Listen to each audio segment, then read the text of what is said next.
Good morning, ma'am. Good morning, classmate. Here I am to introduce our topic about work. So, first we will discuss the changes, fears, and questions about our topic. So, computers is very important in our daily life because it may helps to make our work faster and easier. So we employees use computer because we all know that in today's generation, technology is very powerful. So computers free from us the repetitious, boring aspect of jobs so that we can spend more time being creative and doing tasks that will require human intelligence.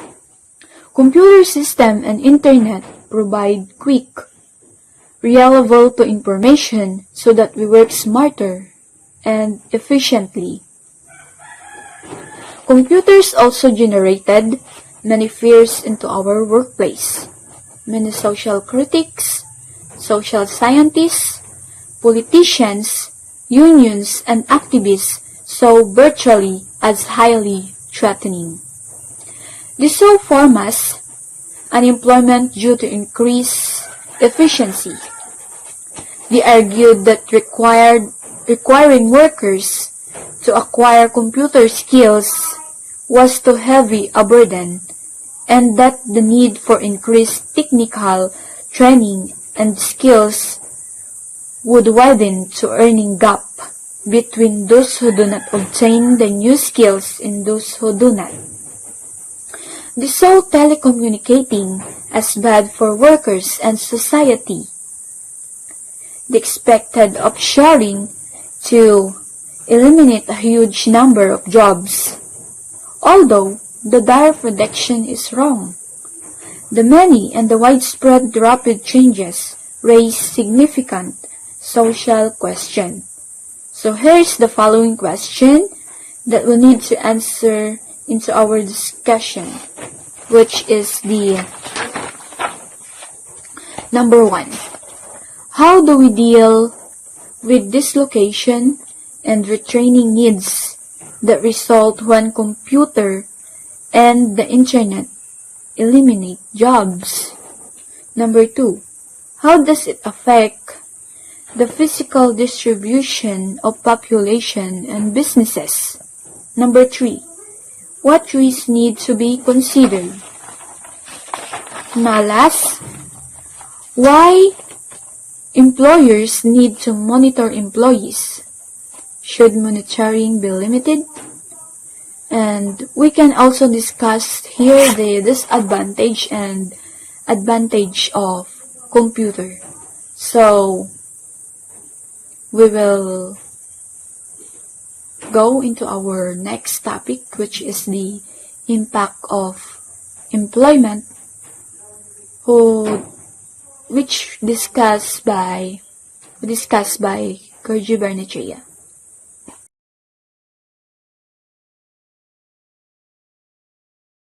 Impact of artificial intelligence on job destruction and creation. One of the main sources of employment dynamics, particularly in the destruction and creation job, the role of innovation appears to be particular interest since the 1990s. When widespread diffusion of information technology or IT among all the companies in all economic sectors is taking place, engendering a substantial restructuring of the business as a general purpose technology. These are the 3 negative impacts of artificial intelligence.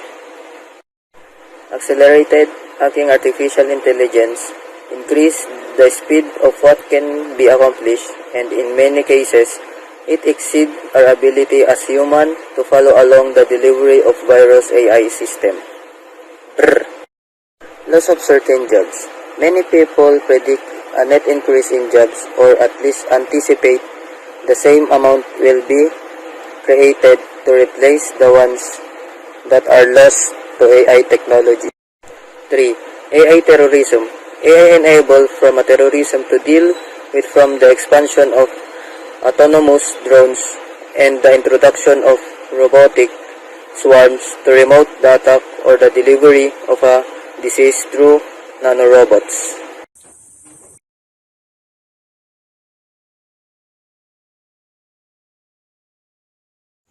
Changing skills and skill levels. Some who are concerned about the impact of computers on employment acknowledge that in the past, technology led to new jobs and products. They argue that the impact of computing technology is different and more negative. Computers differ from earlier technologies in several key ways. Computers eliminate a much wider variety of jobs than any single new technological advance in the past. The impact of new machines or technologies tended to be concentrated in one industry or activity. Earlier, automation eliminated primarily manufacturing jobs, but computers automate services such as those of electric meter readers and secretaries just as easily. The transition to new jobs is more difficult because of the broad impact. The pace of improvement is speed, capability, and cost for computing and communication technology is much faster than for any previous technology. The pace itself causes more job disruption as people continually face job elimination and the need to retrain. The new jobs created by computing technology are different from the jobs eliminated. The hundreds of thousands of new computer engineering and systems analyst jobs require a college degree. The jobs of telephone operator and factory worker do not. At the same time, the computers eliminate more highly skilled jobs than older technologies. Will jobs diverge into two distinct groups, high-paying jobs for highly skilled and highly traveled intellectual elite, and fewer low-paying jobs for people without computer skills and advanced education? Although it often seems that our times and problems are new and different from what came before, similar concerns arose for other technologies. The steam engine and electricity brought enormous change in jobs, making many obsolete. When economists Claudia Goldin and Lawrence Schultz researched earlier periods of rapid technological development, they found out that the education system quickly adapted to train chicken in the necessary skills. They pointed out that a bookkeeper in 1890 had to be highly skilled, whereas a bookkeeper in 1920 was a high school graduate using an early form of an adding machine. In the 19th century, skilled workers earned increasingly more than manual laborers, but the trend reversed in the early 20th century because more people went to high school and the new technologies of that era reduced the skill level needed for white-collar jobs. Normally, as demand increases for new skills, people acquire them. For example, in 1900s, only 0.5 people out of every 1,000 in the United States worked as an engineer after the huge growth in technology during the 20th century. 7.6 out of every 1,000 people were engineers. Something went awry with this natural process in recent years, when unemployment was extraordinarily high in 2009 to 2011. Many thousands of jobs went unfilled in engineering and other high-tech fields because there were insufficient qualified applicants. Colleges and graduate schools produce large numbers of trained people, but for example, 62% of those earning doctorates in electrical engineering were foreign students, and most had returned to their countries because of irrigation restrictions. Why are American students choosing computer service and engineering? Complex interactive computer systems guide workers through steps of jobs that required extensive training before. Performance support software and training software empower lower-skilled workers and make the training process for complex jobs cheaper, faster, and easier. Such financial institutions carry out transactions and train salespeople. The National Association of Securities Dealers reported that its auditors were fully competent after 1 year using such a system, compared to 2.5 years without it. They saved more than $400,000 in annual training costs. Companies are more willing to hire people without specific skills when they can train new people quickly and use automated support systems. The benefits occur throughout a wide range of job levels. Several large companies, including Walgreens, hire previously unemployable people with mental and physical disabilities.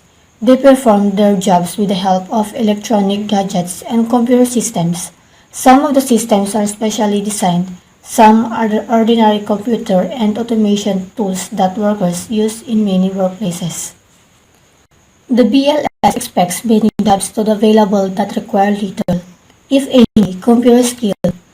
Areas in which the BLS expects the most new jobs created through 2018 include nursing, home health aid, retail and office clerks, and food preparation and service.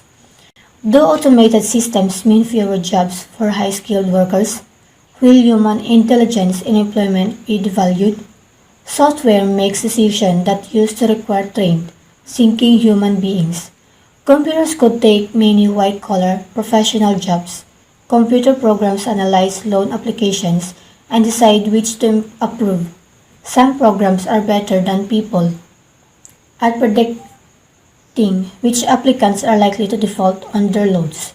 Design jobs have become automated. For example, software design the electrical layout for new housing developments can do in several minutes, a job that would have taken a high-paid employee 100 hours.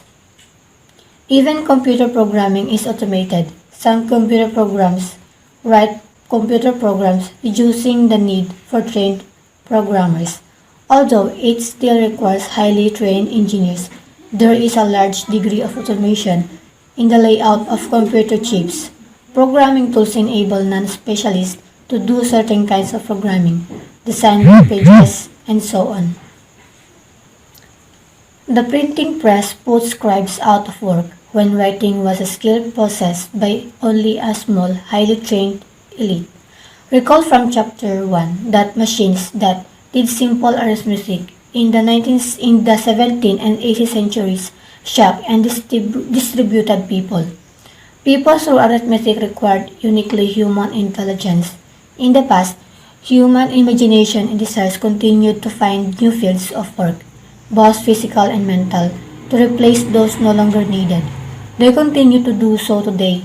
In spite of the trend to automate high school jobs, the BLS projects that the number of management, financial software, and other professional jobs will increase significantly through 2018 and that computer software engineer will be one of the fastest growing occupations.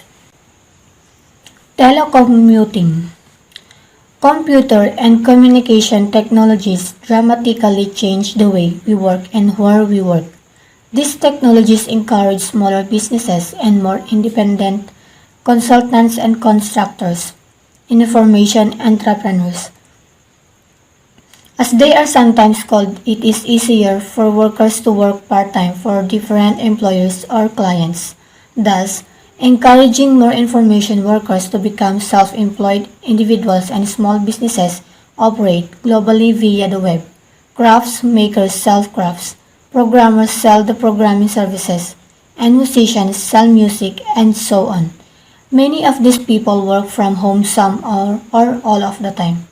The internet and wireless communications made it possible for people who are employees of large companies as well to work away from their desk and away from the company office. The internet made it possible for companies to locate in small towns and work with dispersed consultants instead of having hundreds or thousands of employees in larger population centers. Millions of people work without going to work, that is, without going to their employers for their own business offices. I will use the terms telecommuting and telework for several employers or their own business offices. I will use the terms telecommuting and telework for several variations of such work paradigms. The most common meaning is working for an employer at a computer-equipped space in the employer's home. Some definitions include running one's own business from home using computers and telecommunications. In some jobs, such as sales and technical support, the office is mobile. Many people work on a laptop in a coffee shop, outdoors in a park, and on airplanes. In many fields, professional people no longer have to live in the same city or state as their employer. Definition of telecomputing vary, so estimated numbers do also. One study reported that more than 33 million people in the United States telecommute at least one day per month. Telecommuting is common now, so it might be surprising that local governments and labor unions attempted to stop it in the 1980s.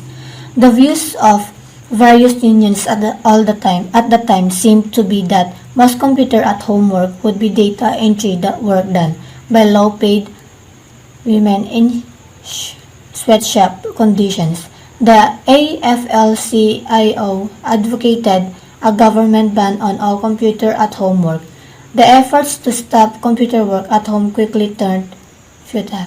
The mistaken views about who would do computer work at home and what the working conditions would be are reminders to be cautious about banning or restricting a new phenomenon before its applications and benefits, as well as problems develop. Benefits of telecommuting. Telecommuting reduces overhead for employers and in some cases increases productivity. Productivity studies in areas where work is easy to measure, for example is the data entry, showed productivity gains of 15%. Replacing or shrinking large downtown offices where real estate and office rentals are expensive can generate significant savings. Many employees report that telecommuting has made them more productive, more satisfied with their jobs, and more loyal to their employers. One survey found that a large majority of workers whose jobs could permit teleworking would prefer to do so at least once a week. Problems of telecommuting. Many early telecommuters were volunteers, people who wanted to work at home. They were more likely to be independent workers. Many were computer programmers. As more businesses began to require employees to move their offices to their homes, problems arose for both employees and employers.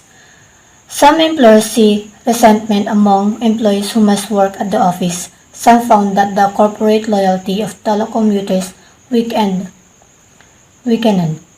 Lacking immediate supervision, some people are less productive while others work too hard and too long.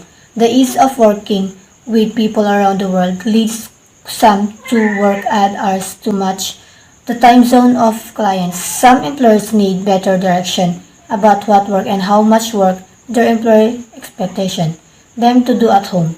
Being at home with children is an advantage for some telecommuters, but distraction for others, reducing the boundary between home and work, causing stress for more workers and their families.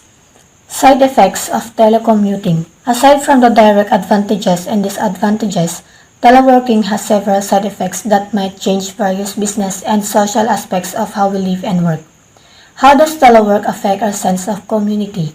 The Industrial Revolution led to a major shift in work patterns. Jobs moved to offices and factories. Working at home in the late 20th century seemed new and unusual. But before the Industrial Revolution, most people worked at or close to home. Even in the past few centuries, working at home has not been uncommon. Writers traditionally work at home. Farmers work in the fields, but the farm office was in the house. Doctors, especially in small towns, had their medical offices in their homes. Shopkeepers often had an apartment behind or above the store. Perhaps writers are closest to modern information workers who telecommute in what they tend to work in isolation. Is that why we have an image of writers spending the evenings at coffee houses or at intellectual saloons, talking with other intellectuals? In the past, social isolation was not considered a problem for people who work in or near their homes. They live, work, and socialize communities. They had the good grades, the church, and the community center.